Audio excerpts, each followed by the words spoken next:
Queridos hermanos, iniciamos la lección divina de este martes 17 de febrero, sexta semana del tiempo ordinario.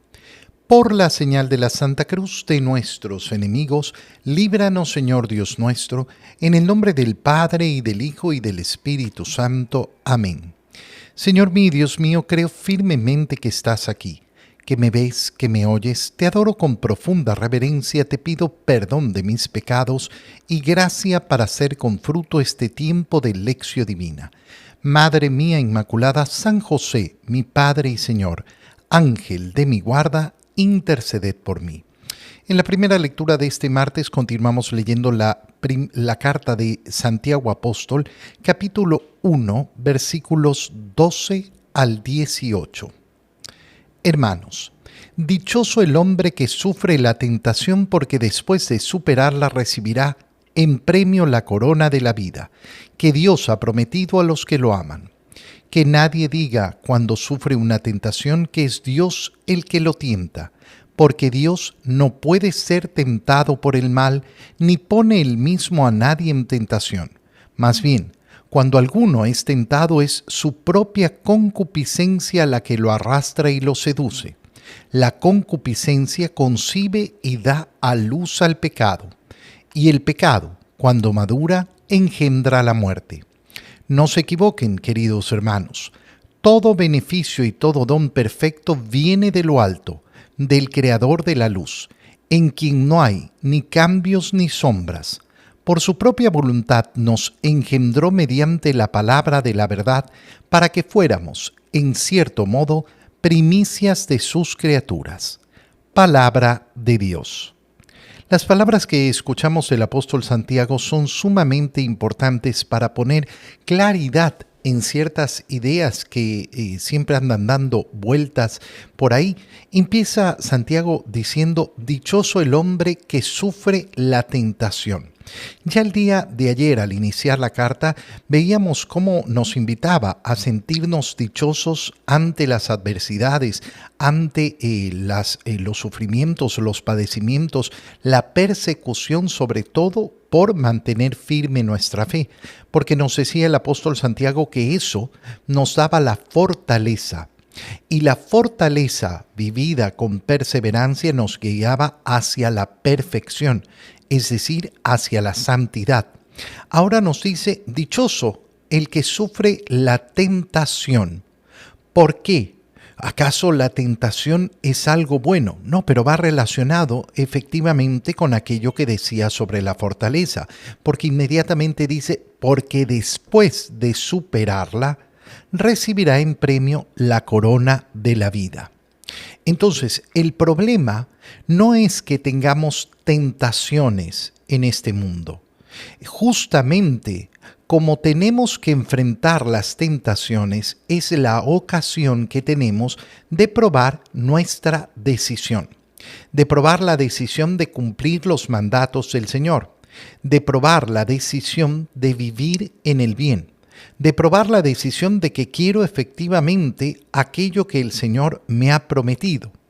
Y entonces, al superar esa tentación, es que recibo el premio de la corona de la vida que Dios ha prometido ¿a quién? A quienes lo aman. Por tanto, que nadie diga cuando sufre una tentación que Dios es el que lo tienta. Y aquí es donde me refería a que tenemos que sacarnos ideas que pueden ser muy equivocadas. Dios ha puesto esta tentación para que yo la supere y entonces alcance la vida. No, Dios no ha puesto la tentación. ¿Por qué? Porque Dios no se dedica a hacer el mal. Poner una tentación a una persona significa hacer el mal. La tentación no proviene de Dios. Lo que proviene de Dios es el mandato a hacer el bien. Lo que proviene de Dios es el premio por superar la tentación. Pero la tentación no la ha puesto Dios.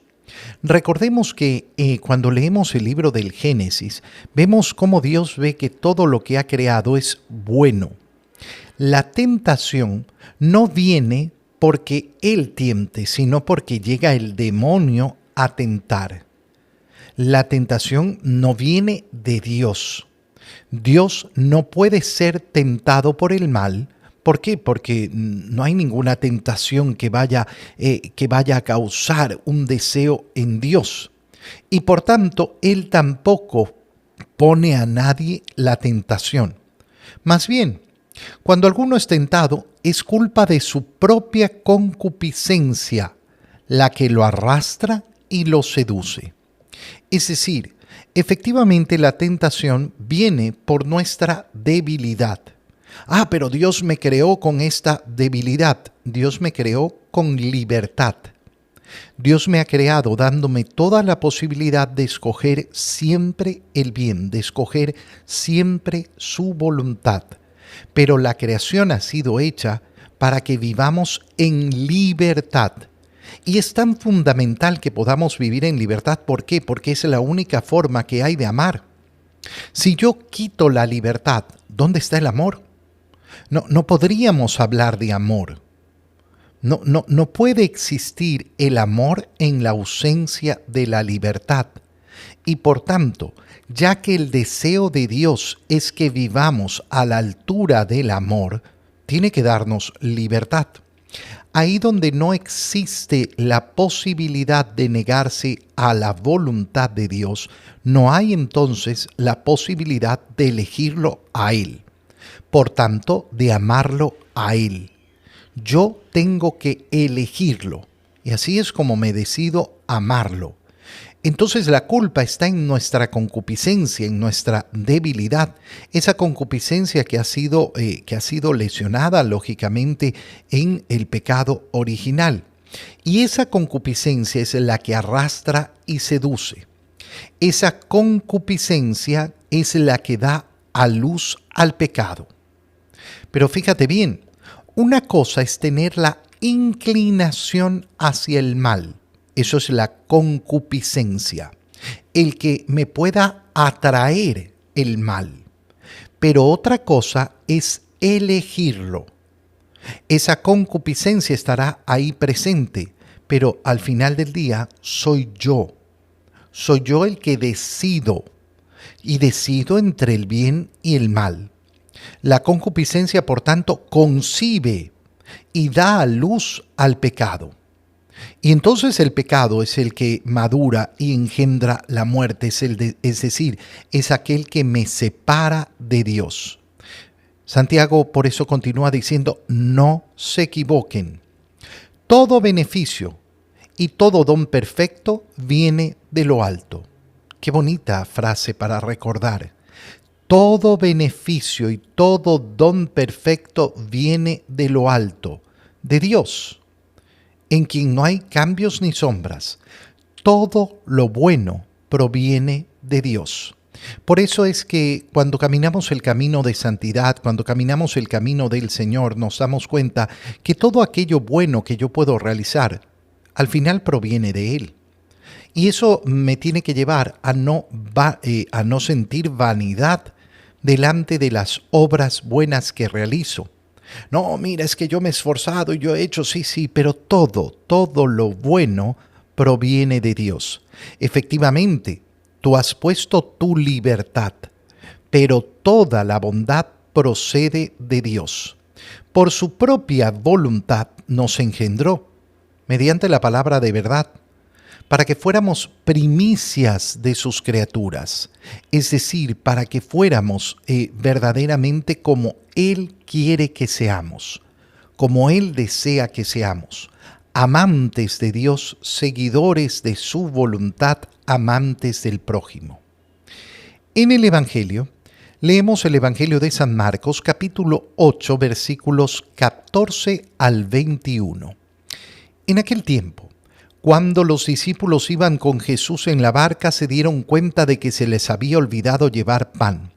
Solo tenían uno. Jesús les hizo esta advertencia: fíjense bien y cuídense de la levadura de los fariseos y de la de Herodes. Entonces ellos comentaban entre sí: es que no tenemos panes. Dándose cuenta de ello, Jesús les dijo: ¿por qué están comentando que no trajeron panes? ¿Todavía no entienden ni acaban de comprender? ¿Tan embotada está su mente? ¿Para qué tienen ustedes ojos si no ven y oídos si no oyen? ¿No recuerdan cuántos canastos de sobras recogieron cuando repartí 5 panes entre 5,000 hombres? Ellos le contestaron 12. Y añadió, ¿y cuántos canastos de sobras recogieron cuando repartí 7 panes entre 4,000? Le respondieron 7. Entonces él dijo, ¿y todavía no acaban de comprender? Palabra del Señor. El Evangelio que acabamos de leer es sumamente importante para salir de ciertas narrativas mentirosas que circulan constantemente. Cada vez que hablamos en la Lección Divina sobre la multiplicación de los panes, yo me aseguro de recordar, la multiplicación de los panes es un milagro. Dentro de la iglesia y fuera de la iglesia, hay tantas personas que han querido establecer una exégesis, es decir, una interpretación de las Escrituras, que se basa en falta de fe, no creer en los milagros. Y por eso delante de los milagros que nos presenta el Evangelio siempre quieren encontrar alguna explicación racional, alguna explicación científica, alguna explicación que justifique el no hablar de los milagros. ¿Por qué? ¿Por qué este deseo de no querer aceptar los milagros? Un solo motivo puede mover un corazón a eso: la falta de fe. Punto. No hay nada más. No quiero creer en el Señor, no quiero creer en sus acciones, no quiero creer en su poderosa gracia. No hay otro motivo explicable. No hay otra forma de entender y de explicar esa conducta. Pero fíjate bien, cuando una persona hace una interpretación falsa de decir que en la multiplicación de los panes no se multiplicaron milagrosamente los panes, sino que la gente comenzó a sacar lo que tenía escondido y entonces compartieron aquello que tenían escondido y por eso había tanto para todos, queriendo llevar además a una actitud de, ay, mira, lo importante de compartir es lo que nos muestra la multiplicación de los panes. ¿Qué hacemos cuando llegamos a esta parte del Evangelio donde el Señor recuerda esas 2 multiplicaciones de los panes? Y las recuerda justamente diciéndoles a los discípulos, pero ¿qué es lo que ocurre? Están preocupados porque no han traído pan. Pero si están conmigo, ¿acaso no estuvieron ustedes en la primera multiplicación de los panes y no vieron cuánto sobró? ¿Acaso no estuvieron ustedes en la segunda multiplicación de los panes y no vieron cuánto sobró? ¿Acaso no tienen ojos para ver y oídos para oír? Este evangelio se enmarca dentro de lo que ha sucedido anteriormente. ¿Por qué? Porque recuerda que el día de ayer veíamos cómo los fariseos le piden a Jesús una señal para supuestamente a través de esa señal creer en él. Le están pidiendo que realice un milagro. Y el Señor se ha negado rotundamente. Y entonces han subido a la barca. ¿Qué ocurre cuando suben a la barca y comienzan a navegar? Que los discípulos se dan cuenta de que se les había olvidado llevar pan. En ese momento se fija esta idea en su cabeza. Uy, no trajimos pan, ¿qué vamos a hacer? ¿Qué vamos a hacer? ¿Qué vamos a hacer? Y dejan de escuchar al Señor. Y se produce entonces uno de los grandes problemas en la escucha. Sobre esto meditábamos la semana pasada delante de la sanación del sordo y tartamudo, donde veíamos que el Señor le había dicho a él y a los que lo habían acompañado, no se lo cuenten a nadie, pero no quisieron escucharlo a pesar de que había recuperado la capacidad de oír el sordo, pero no escucha la palabra de Dios. Y decíamos los ruidos que nos impiden escuchar. Bueno, en este momento los discípulos tienen un ruido metido en la cabeza. Ay, no trajimos pan, no trajimos pan, no trajimos pan. Y todo lo que escuchen lo van a pasar por ese ruido. Lo van a filtrar por ese ruido. Y entonces cualquier palabra que escuchen la van a relacionar con aquello que ya tienen en su cabeza. y no van a escuchar verdaderamente lo que está diciendo el Señor. Fíjense bien, dice Jesús, y cuídense de la levadura de los fariseos y de la de Herodes. ¿Por qué está diciéndoles esto? Porque han tenido esa escena donde se han acercado los fariseos a discutirle y a pedirle una señal. Entonces el Señor tiene en su corazón, en su mente, eso que ha ocurrido. Y ahora que está a solas con sus discípulos, quiere ponerlos en aviso contra los fariseos y contra Herodes. Contra su levadura, ¿qué quiere decir? Contra ese hecho de querer elevar. ¿Elevar qué cosa? Elevar el orgullo de ser fariseo, el orgullo de tener el poder de Herodes. Atentos con esa levadura, pero ellos escuchan la palabra levadura y ¿qué hacen? Solo ponerse a pensar en el pan. Atentos con la levadura, es que no tenemos pan. Si no estaba hablando el Señor de pan. ¿Por qué están comentando que no trajeron panes? ¿Todavía no entienden ni acaban de comprender?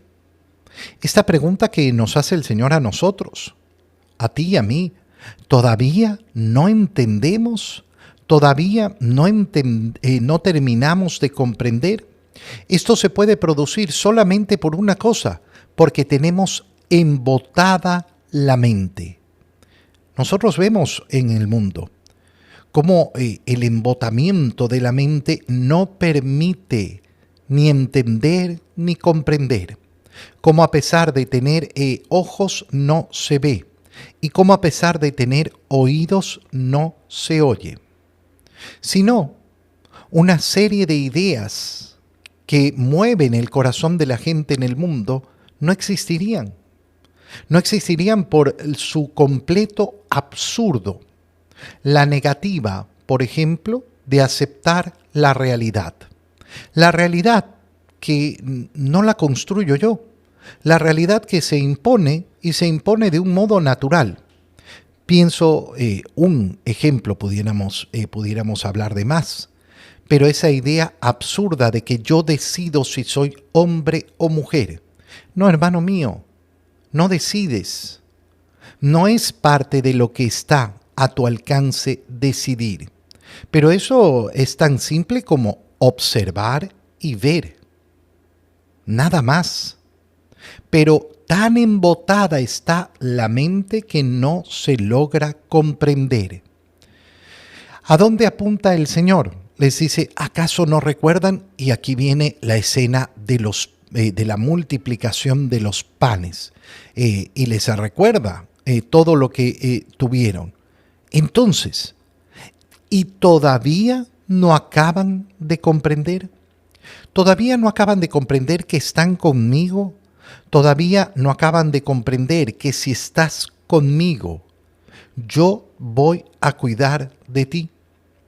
¿Todavía buscas tener seguridades por tu propia cuenta y no confiando en el Señor? Esto es lo que nos está diciendo Jesús. Nos está invitando a abrir nuestros ojos. Recuerda que el domingo meditábamos sobre ese camino de iluminación, que es camino de iluminación en primer lugar para iluminar la conciencia, pero es camino de iluminación ¿por qué? Porque nos permite comprender el diseño de Dios, el plan de Dios, la voluntad de Dios. Por eso qué importante es siempre continuar realizando esa oración en la que le pedimos al Señor que nos ilumine. Te doy gracias, Dios mío, por los buenos propósitos, afectos e inspiraciones que me has comunicado en este tiempo de Lección Divina. Te pido ayuda para ponerlos por obra. Madre mía Inmaculada, San José, mi Padre y Señor, Ángel de mi guarda, interceded por mí. María, Madre de la Iglesia, ruega por nosotros. Queridos hermanos, que el Señor los bendiga, los cuide y los proteja en el nombre del Padre, y del Hijo, y del Espíritu Santo. Amén. Que tengan todos un muy feliz día.